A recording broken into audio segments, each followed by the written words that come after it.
Hallå, god dag och välkomna igen till Surface på 100 sekunder här hos Alltså. Och vi har glädjen att presentera Johan Huss med oss idag igen. Och vi tänkte faktiskt prata lite om det här om Surface. Surface-plattor säger man lite slarvigt. Och har det hänt något på den fronten? Hur många Surface-plattor finns det? Ja, men det stämmer ju. Det var ju där någonstans vi började med en 2-i-1-enhet. Men vi har ju kommit väldigt mycket vidare. Och har nu många olika typer av formfaktorer för att kunna anpassa oss för olika behov som kunder har. Ingen jobbar ju på samma sätt.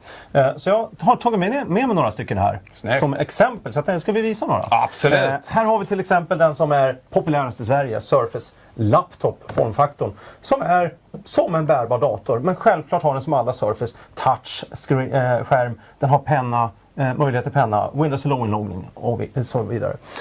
Så att ett exempel, inte bara en 2-i-1-enhet eller platta såklart.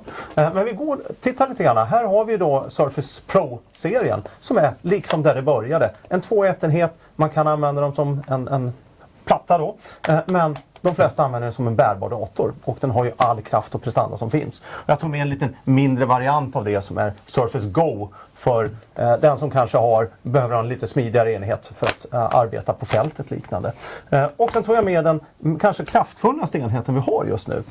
Surface Laptop Studio. Som är en liten kombination av det här. En bärbar dator. Men titta, tänk om man kan ha det här när man kanske bara ska titta eller använda som ett Teamsmöte. Och man kan fälla ner den och självklart använda pennan.